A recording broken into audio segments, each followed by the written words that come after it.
Bonsoir et merci d'avoir choisi Antenne 2, 14e jour de guerre dans le Golfe. Journée marquée par de sérieux accrochages à la frontière saoudienne. 3 bataillons irakiens ont franchi la frontière, les Américains et leurs alliés ont répliqué. Nous ferons un point complet dans quelques instants avec nos envoyés spéciaux. L'actualité, c'est encore la déclaration commune américano-soviétique. Moscou et Washington offrent une porte de sortie à Saddam Hussein. Le message est simple, nous mettrons fin aux hostilités si vous vous engagez à quitter rapidement le Koweït. Pour la première fois, un document admet que le conflit israélo-arabe a été une source de tension au Moyen-Orient. Voilà donc pour les 2 grands titres de cette édition.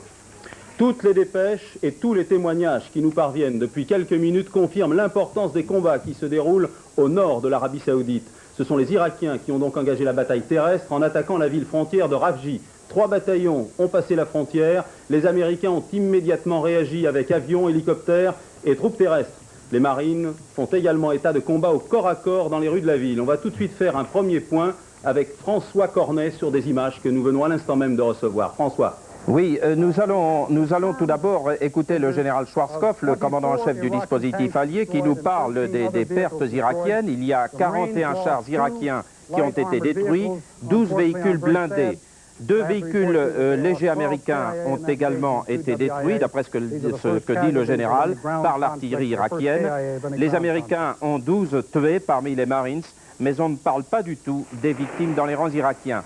Les Irakiens ont lancé leurs offensives de nuit à la surprise générale, semble-t-il, alors que des rumeurs laissaient prévoir dès hier soir les préparatifs d'une incursion irakienne en territoire saoudien.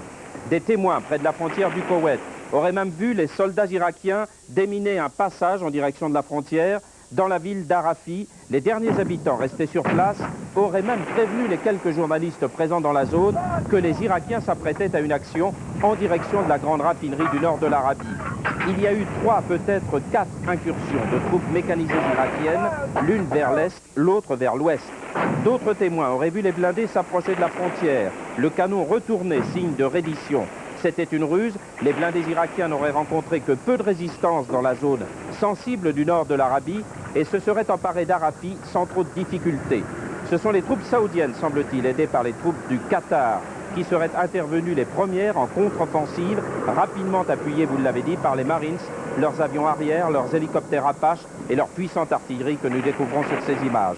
À cette heure-ci, les Irakiens tiennent toujours à Rafi. Il semble que cette offensive terrestre était combinée avec une autre offensive maritime, celle-là, des bateaux, des vedettes rapides irakiennes qui venaient du Golfe Persique et qui devaient appuyer l'offensive terrestre irakienne. Alors François, on va essayer de faire le point, puisque vous êtes avec nous sur le plateau, sur la carte. Apparemment, les Irakiens ont bénéficié quand même d'un effet de surprise, hein.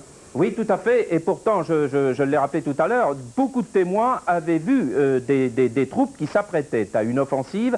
Je l'ai rappelé, des gens auraient même dit aux quelques journalistes présents à Rafi qu'il fallait dégager cette zone, qu'il allait se passer quelque chose, mais il semble que les Irakiens ont surpris les troupes américaines. On regarde l'horloge, l'attaque s'est déroulée il y a un peu plus de 19 heures maintenant. Il semblerait que les Irakiens résistent bien. Est-ce que les Américains étaient vraiment préparés à ce genre d'attaque, François? Je pense que oui, mais ça démontre que les Irakiens, si vous voulez, la réputation de combattants terrestres qu'ont les Irakiens et leur expérience de la guerre contre l'Iran, ils viennent de démontrer qu'ils sont capables de tenir très longtemps face à de puissants moyens comme ceux engagés par les Américains dans cette contre-offensive. Merci François, nous vous retrouvons et nous vous appelons bien sûr tout au long de cette édition. Autre témoignage sur le terrain, celui de nos envoyés spéciaux Dominique Derda, Jean-Jacques Le Garrette et Claude Galland. Nos confrères ont pu tourner à quelques kilomètres seulement de la frontière koweïtienne. Ils ont vu des mouvements de troupes et senti la tension qui monte de jour en jour. Témoignage sur le terrain. Les Américains savaient qu'une attaque irakienne était possible. En effet, dès hier après-midi, les appareils de surveillance aérienne, avions ou satellites, avaient découvert que les Irakiens installés juste au nord de la frontière saoudienne s'apprêtaient à faire mouvement. Ils venaient en effet de retirer les filets de camouflage qui dissimulent les chars et les véhicules blindés. On pouvait donc s'attendre à ce qu'ils se dirigent vers l'Arabie Saoudite et les premières lignes des forces de la coalition, ce qui fut effectivement le cas. Puisqu'à l'heure actuelle, on estime que ce sont jusqu'à 3 bataillons irakiens qui sont entrés en Arabie. Leur cible, les Marines américains basés dans la région et la ville déserte de Rafji. Les Américains s'attendaient donc à la confrontation, mais ils n'imaginaient sans doute pas qu'elle soit aussi importante. Ce soir, il semble que les forces de la coalition, essentiellement l'armée de terre saoudienne et les marines américains, ne soient pas parvenus à repousser les Irakiens au nord de la frontière. Il resterait encore 5 chars irakiens et jusqu'à une quinzaine de véhicules blindés de transport de troupes dans la ville de Khafji, et ce de sources américaines. Un cordon de sécurité a été installé à plusieurs kilomètres au sud de la ville. Artillerie, missiles anti-chars, blindés, et il semble peu probable que les Irakiens puissent descendre encore plus au sud. Khafji est en effet entouré de marais infranchissables après les pluies des jours derniers, et la seule route paraît solidement défendue. Elle pourrait même être détruite par les militaires alliés si besoin était. Merci Dominique. Je vous rappelle que Dominique Derda et son équipe intervenaient depuis le nord de l'Arabie Saoudite. Il est à quelques kilomètres seulement des combats que nous évoquons, des combats terrestres que nous évoquons depuis le début de cette édition. Alors voyons tout de suite comment les combats d'aujourd'hui sont perçus à Washington. Washington où l'on commente encore le message sur l'état de l'Union prononcé hier par George Bush. Le président avait rappelé solennellement qu'il était confiant dans la victoire. Il avait également déclaré que l'objectif des États-Unis restait la libération du Koweït et pas la destruction de l'Irak. À Washington, une correspondance de Jacques Abouchard. Good afternoon, I'm Bob Dalton. I'm Andrea Rowan. Dès l'annonce de la bataille de Khafji, les télévisions de Washington ont multiplié explications et commentaires, notamment au moyen de cartes et de graphiques. Elles ont surtout mis en relief l'annonce des premiers morts américains de 8 à 10 marines dans un engagement terrestre 14 jours après le début de l'opération Tempête du désert. À la Maison-Blanche, George Bush, qui recevait le secrétaire d'État James Baker, était tenu informé de la situation par son conseil de guerre. Il s'abstenait de tout commentaire avant la conférence de presse à Riyad du général Schwarzkopf. La capacité de l'Irak à se maintenir en guerre est en train d'être détruite, avait lancé George Bush la nuit dernière à la tribune du Congrès, devant les deux chambres réunies pour le message annuel sur l'état de l'Union. Le président américain s'était montré confiant dans la victoire. En faisant sortir ses troupes de leur retranchement, Saddam Hussein lance un nouveau défi à l'Amérique et à ses alliés.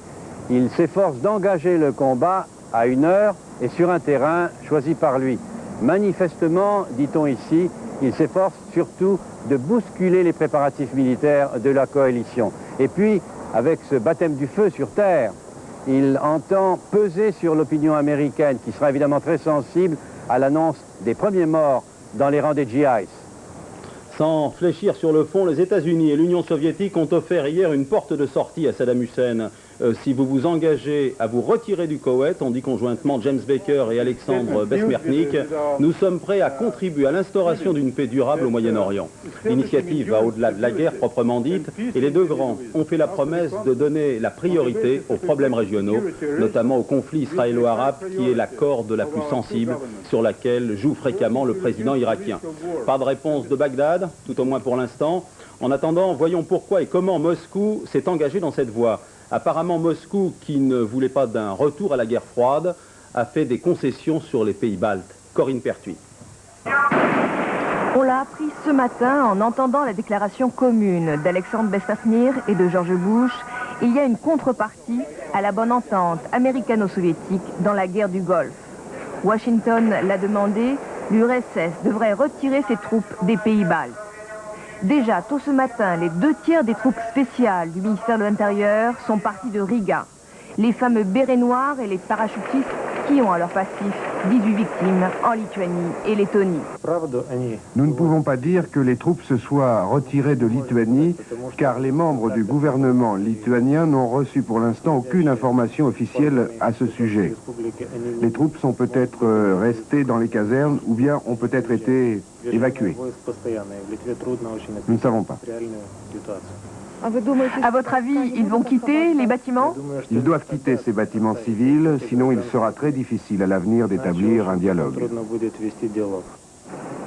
Les Lituaniens sont sceptiques sur la possibilité de régler ainsi la question balte.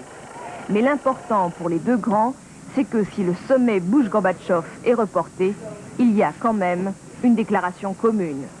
Ce sur quoi on insiste à Moscou, et là où il y a divergence avec Washington, c'est sur la nécessité de tenir une conférence internationale sur les problèmes de la région.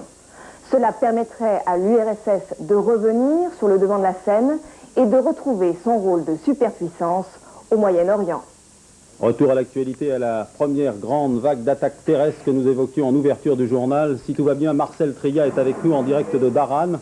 Oui, bonsoir Marcel, ne vous retournez pas, je vous vois. Vous êtes monté cet après-midi dans le nord du pays et je pense que vous allez pouvoir nous dire ce que vous avez vu. Non, je pense que Marcel ne nous entend pas. Faites-moi signe, nous n'avons pas véritablement la liaison avec Daran. Nous retrouverons Marcel et son commentaire dans quelques instants. Il est donc parti avec l'une de nos équipes au nord de l'Arabie Saoudite, là où se déroulent précisément les combats et où s'est déroulée l'attaque irakienne.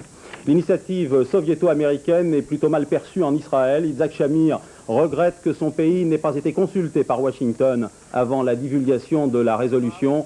Cet acte politique concerne notre destin, a-t-il dit. La moindre des choses, c'était quand même de nous consulter. La France, en revanche, s'en félicite en relevant qu'elle reprend des idées défendues par Paris avant la guerre du Golfe. Yitzhak Shamir vient de nous accorder une longue interview. Il vient de parler à notre correspondant Charles Anderlin et il affirme pour la première fois qu'Israël ne répliquera pas en cas de nouvelle attaque irakienne. Écoutez-le. Je dois dire, nous prenons au sérieux ces menaces. Nous sommes prêts à toutes les possibilités qui peuvent arriver. J'espère que ça ne se fera pas, mais nous sommes prêts. Il a parlé spécifiquement également de nucléaire et de biologique, pas seulement de chimique. Oui, je sais, nous le savons. Nous avons nos informations à tous ces sujets et on est prêt. Est-ce qu'Israël essaiera d'éliminer cette menace? Est-ce que vous avez parlé de cela avec les Américains? On parle toujours avec les Américains de tout ce qui se passe dans la région et bien sûr cette rhétorique de Saddam Hussein est toujours un sujet de ces conversations avec les Américains. Mais une telle escalade serait quelque chose d'extrêmement grave pour Israël. Toute cette agression est très grave. J'espère que on verra la défaite de ces personnages le plus tôt possible. Et après cette défaite, on pourrait faire l'histoire et l'analyse de ce qui s'est passé. Il y a maintenant une coalition très grande, très forte, une coalition anti-irakienne, et nous souhaitons à cette coalition une victoire pleine et le plus tôt possible. Sans qu'Israël y participe. Ça, c'est dommage. Nous voulons y participer, sans doute. Il s'agit d'une agression contre nous. Nous ne participons pas parce que les partenaires arabes, les membres arabes de cette coalition s'opposent à notre participation. Et nous ne voulons pas endommager cette coalition. Alors nous sommes maintenant hors de cette coalition. Mais je crois bien que cette coalition gagne. L'après-Irak. Dans quelques semaines, cette guerre sera terminée. Le Proche-Orient va aller vers un nouvel ordre, de nouveaux accords. Est-ce qu'Israël est partie prenante de ces accords? Ah oui, nous avons nos projets, vous savez, et nous croyons qu'après la défaite de ce personnage, de cette voie de violence et de terrorisme et de cruauté, viendra la déception de tous ceux qui ont suivi ces dictateurs et on pourrait parler d'une façon plus raisonnable avec les Arabes de la région. Et s'ils seront plus raisonnables, on aurait plus de chances à arriver à quelques accords. Je l'espère. Israël devrait conclure un traité de paix avec l'Irak à l'issue de cette guerre, selon vous? C'est-à-dire quel Irak? Je crois que l'Irak serait libéré de ce système. On pourrait bien parler avec l'Irak. Voilà, nous reviendrons à la situation israélienne, car Israël est confronté à d'autres menaces en ce moment dans quelques instants. Priorité à l'actualité, je crois que maintenant, Nous avons la liaison avec Daran, nous nous retrouvons en direct Marcel Tria. Marcel, vous êtes monté vers le nord aujourd'hui, pas très loin de la zone de combat. Qu'est-ce que vous avez vu exactement sur la route? Oui Henri, nous étions il y a environ 2h30 avec Jean Corneille et Jean Sarrazin. Nous sommes parvenus à environ une douzaine de kilomètres de Ravji.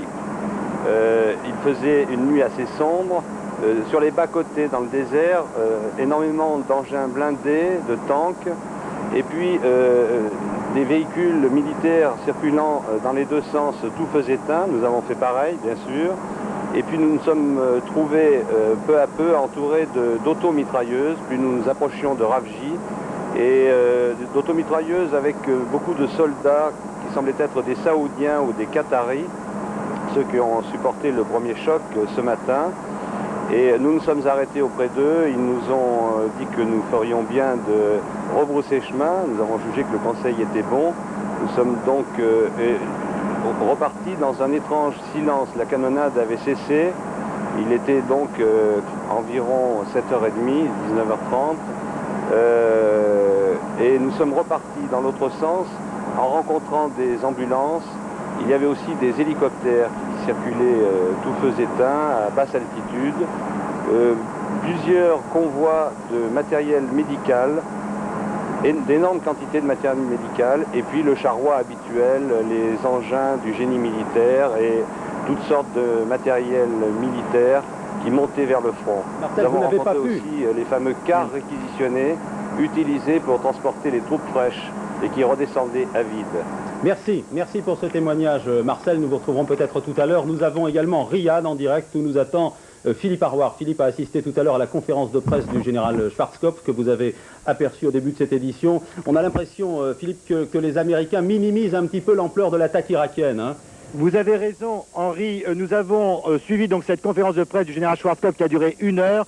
Et on peut dire qu'il a complètement noyé cette offensive terrestre au milieu du bilan de tout ce qui s'est passé depuis le début des hostilités. Ça donne bien le ton du commandement américain. Cette offensive terrestre, pour eux, est une offensive comme les autres. Évidemment, elle n'est pas tout à fait comme les autres à partir du moment où il y a eu les premières victimes américaines, mais ça fait partie des harcèlements quotidiens entre les unités irakiennes et les unités américaines et alliées. Donc, pas question du tout d'aller dans le sens de ce que voudrait Saddam Hussein, c'est-à-dire peut-être commencer dès maintenant les attaques terrestres. Pas question du tout pour les Américains. Leur plan, c'est-à-dire la bataille aérienne, continue et on ira vers l'attaque terrestre, non pas quand Saddam Hussein le voudra, mais quand les Américains le voudront. Alors pour eux, donc l'attaque d'aujourd'hui, c'est pas vraiment le début de la phase terrestre de la guerre, hein. Absolument pas, ce n'est pas le début de la phase terrestre de la guerre. Il faudra attendre sans doute encore pendant 1, 2, peut-être même 3 semaines. On va continuer à bombarder les objectifs irakiens et également les unités qui sont enterrées à la frontière du Koweït. Ces unités dont certaines, évidemment, se sont rebiffées la nuit dernière et ont mené ces offensives. Mais pour les Américains, il y a véritablement un souci qui est de minimiser cela. Ce n'est pas Saddam Hussein qui attaque. On ne va pas sur le terrain de Saddam Hussein, c'est lui qui viendra sur notre terrain, disent-ils. Merci pour ce témoignage en direct de Riyad.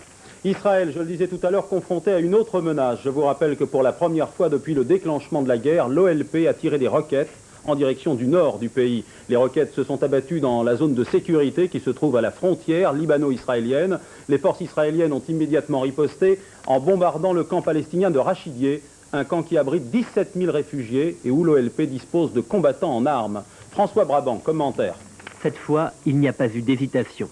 La nuit dernière, l'armée israélienne a pilonné des positions palestiniennes et des bases du Hezbollah pro-iranien au sud Liban. Opération de représailles, plusieurs dizaines de roquettes avaient en effet auparavant été lancées sur la zone dite de sécurité, une bande de terre occupée par Israël le long de sa frontière et profonde d'environ 15 km. Le tir de roquettes revendiqué par l'OLP n'avait pas fait de victimes. La réplique israélienne a porté, elle, sur le camp de Rachidieh. 17 000 Palestiniens s'y abritent. 3 ont été tués, 8 autres blessés. Aujourd'hui, 3 autres roquettes sont tombées dans cette zone de sécurité. L'armée israélienne a riposté à nouveau en bombardant 3 villages du sud Liban. Autre point de tension, le pont Damia qui enjambe le Jourdain à la frontière entre Israël et la Jordanie. Un commando de 2 hommes portant l'uniforme de l'armée jordanienne et armé de fusils d'assaut Kalachnikov a tenté de s'infiltrer en territoire israélien. L'un des hommes a été abattu par une patrouille israélienne, l'autre a pu battre en retraite. C'est la première tentative d'infiltration dans cette zone depuis le début de la guerre du Golfe. Revenons maintenant à la situation en Irak. Chaque jour, nous vous expliquons dans le journal que les sites stratégiques situés dans certaines villes sont copieusement bombardés. On a appris tout à l'heure que des avions américains avaient bombardé des véhicules civils près de la frontière jordano-irakienne. Le ministre jordanien des Affaires étrangères affirme même que les bombardements ont fait 5 morts. Ce soir, nous vous proposons d'écouter d'autres témoignages. Les hommes que vous allez voir sont égyptiens. Ils ont réussi à passer la frontière et à se réfugier en Jordanie. Les récits sont édifiants. Françoise David. Toutes ces images ont été diffusées hier par la télévision irakienne, reprises par la chaîne américaine WTN et retransmises aujourd'hui en Europe. Des immeubles d'habitation détruits, la population civile durement touchée par les bombardements alliés sur l'Irak dans tout le pays. Mais ces images de Najaf ne permettent cependant pas d'avoir une image précise des dégâts occasionnés sur l'ensemble de la ville. Nous avons été bombardés à 19h30, à l'heure de la prière, raconte cet habitant, alors que nous étions tranquillement assis avec nos familles. De ma famille, il ne reste que 3 personnes, et dans l'immeuble, une dizaine d'enfants, dont 7 en bas âge, sont morts. À l'hôpital de Bagdad, ce médecin explique que la plupart des blessés sont des femmes et des enfants. Hier encore, dit-il, une maison a été entièrement détruite et tous les habitants sont morts, sauf 2 frères. Ils sont aujourd'hui orphelins. J'étais à la maison, raconte cet enfant, quand des avions qui n'ont pu venir à bout de notre armée héroïque se sont attaqués à nous. C'était de lâches Américains. À Bassora, si l'on en croit ces images, l'hôpital a été touché gravement. C'est le 26 janvier au matin qu'a eu lieu le bombardement, explique ce médecin. Il ajoute que des personnes déjà hospitalisées ont été tuées lors de l'attaque. La télévision irakienne semble donc se montrer moins avare en ce qui concerne les destructions infligées par les Alliés et les pertes de vies humaines qu'elles entraînent. Mais cependant ce soir, aucun chiffre concernant les victimes civiles et militaires n'est pour autant avancé. Au large du Koweït, l'armée de l'air américaine semble avoir réussi à stopper le flot de pétrole qui se déverse dans les eaux du Golfe depuis quelques jours. Mais aux dernières nouvelles, une autre marée noire vient de se déclencher. Si l'on en croit nos confrères de la BBC, les Irakiens déversent ou déverseraient délibérément du pétrole en mer à partir du terminal de Fao. Une nouvelle nappe aurait été repérée. La situation est donc préoccupante. Mais vous allez voir que sur place, la mobilisation bat son plein. Le point avec Sophie Jouve. À 2 pas des lignes irakiennes, à la frontière saoudienne, les plages se sont déjà à moitié nettoyées de leur pétrole. Le sable l'a absorbé. La mer, elle, s'est imprégnée du liquide. La nappe n'est plus en suspension à la surface. Une partie s'est évaporée, l'autre a été dispersée par le vent, fragmentée en des milliards de particules qui se sont mélangées à l'eau de mer. Ici, aucun matériel de lutte contre la marée noire. Pour beaucoup, cette zone frontière est sacrifiée. Pour l'instant, tout le dispositif antipollution est concentré autour des usines de dessalement qui assurent l'approvisionnement en eau douce de l'Arabie. À Jubaï et Daran, comme à Bahreïn, des barrages flottants retiennent le pétrole. Un pétrole refoulé vers des écrémeurs, mais qui ne pourront en récupérer qu'une partie. Ces résidus de mazout ont été déposés par la dernière marée noire. Ça prouve que ces barrages n'arrêteront pas tout. On n'évitera pas la catastrophe.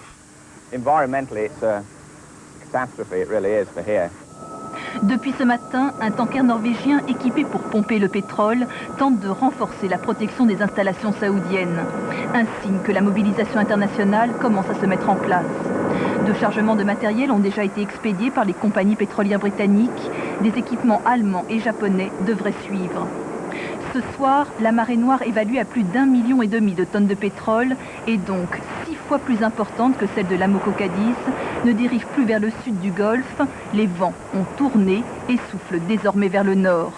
S'ils se maintiennent, l'Arabie saoudite pourra disposer d'un peu de répit et l'Iran deviendra la zone menacée. Et pendant ce temps-là, aux États-Unis, on tire déjà les enseignements des premiers jours de guerre. Apparemment, la donne stratégique a bien changé. Le spectre nucléaire passerait maintenant au second plan et c'est la performance des missiles Patriot qui retiendrait l'attention. De l'autre côté de l'Atlantique, on travaille donc sur une nouvelle génération de Patriot car on est persuadé que l'efficacité des missiles balistiques à moyenne portée passe bien avant la guerre des étoiles dont on a beaucoup parlé. Philippe Dumez. La guerre des étoiles, ou l'initiative de défense stratégique américaine, a pour objet initial de disposer dans l'espace un parapluie contre les missiles à longue portée pour mettre à l'abri d'une attaque nucléaire soviétique les États-Unis. Projet démentiel et peut-être même hors des possibilités technologiques actuelles des Américains. Pourtant, les études et les recherches vont bon train dans les laboratoires militaires. On a réussi à mettre au point, par exemple, des lasers assez puissants pour détruire à distance des missiles. De là à les placer sur des satellites en orbite permanente autour de la Terre, il y a une marge. Autre point important, avant les accords de désarmement récents, les soviétiques étaient capables de lancer des milliers de missiles nucléaires sur l'Amérique du Nord. En dépit des 3 barrières de protection prévues, il apparaît très peu probable qu'ils puissent être tous interceptés. Maintenant, on se contentera de mettre en place un système d'alerte et de prévention au cas où un missile stratégique soviétique serait tiré par erreur. En revanche, les États-Unis vont accentuer leurs efforts sur les missiles antimissiles à courte et moyenne portée. Le Patriot utilisé dans la guerre du Golfe contre les missiles Scud est un exemple type. Ce missile en construction dans les ateliers de Raytheon aux États-Unis a déjà largement bénéficié des recherches spatiales et sera amélioré. Le président Bush pense maintenant que ce système d'armes sera susceptible de bien protéger l'Amérique et ses alliés devant la prolifération des missiles à moyenne portée fabriqués dans le monde. La guerre du Golfe, à travers une information que nous laissions entendre il y a quelques jours déjà dans le journal de 20 h, nos confrères du Nouvel Observateur affirment aujourd'hui qu'une firme française a construit le bunker ou l'un des bunkers de Saddam Hussein. Cette firme, c'est Bouygues. Les responsables de chez Bouygues l'ont reconnu en répondant tout à l'heure aux questions de nos confrères de l'agence France-Presse. En France, la démission de Jean-Pierre Chevènement n'a provoqué de remous ni dans l'armée, ni dans la classe politique où l'on parle volontiers de clarification. Aujourd'hui, c'était la passation de pouvoir entre Jean-Pierre Chevènement et Pierre Joxe. Je suis tenté de dire que l'opération était classée secret défense. Bruno Roger-Petit. Une lourde limousine noire s'approche du perron de l'Élysée. Comme il se doit, un huissier se précipite et ouvre la porte. Le suspense est à son comble. Enfin le voilà. Première apparition publique de Pierre Joxe, ministre de la Défense. Pour le reste, pas un mot, pas un commentaire sur la démission de Jean-Pierre Chevènement hier. Cela semblerait presque relever du secret défense. Ce matin, les journalistes qui désiraient assister à la passation de pouvoir entre Pierre Joxe et Jean-Pierre Chevènement n'ont même pas eu la chance de voir le nouveau ministre en chair et en os. Tout juste ont-ils deviné sa présence derrière les vitres de sa voiture officielle. L'accueil du nouveau par l'ancien, la poignée de main traditionnelle, rien là que de très ordinaire, mais tout cela s'est déroulé à l'abri des regards, derrière les fenêtres du ministère de la Défense. Les journalistes ont tout de même eu une distraction, la visite impromptue de Jean Edernalier venu distribuer gratuitement quelques exemplaires de son journal. Mais pas plus que les journalistes, Jean Edernalier n'a été convié à la cérémonie. Vers 11h30, le départ des officiers d'état-major marqua la fin des agapes. C'est à cet instant que fut révélée la sortie de Jean-Pierre Chevènement par une porte dérobée. À croire vraiment que cette passation de pouvoir relevait bel et bien du secret défense. En pleine guerre du Golfe, toutes les grandes compagnies pétrolières affichent des bénéfices records. C'est le cas d'Exxon aux États-Unis et d'Elf en France. Elf Aquitaine annonce une hausse de 46%, j'ai bien dit 46% du bénéfice net. D'habitude, on s'en réjouit. Cette année, on craint d'être accusé d'avoir profité de la crise pour faire valser les prix et les étiquettes à la pompe. Enquête de Véronique Auger. Les grands groupes pétroliers sont gênés aux entournures. En France comme ailleurs, ils annoncent des bénéfices records. Ce n'est donc pas un hasard si Elf a baissé hier de 8 centimes le prix du super dans ses 2000 stations. Il fallait désamorcer la mauvaise humeur des consommateurs qui ont de plus en plus le sentiment d'être les dindons de la farce pétrolière. En fait, si l'on accepte la vente d'une filiale, les bénéfices de Elf sont stables. Mais justement, l'année aurait dû être difficile pour Elf. Sa branche chimie a vu ses résultats se tasser de 25% en raison de la chute des ventes en dollars et en yens de ses filiales américaines et japonaises.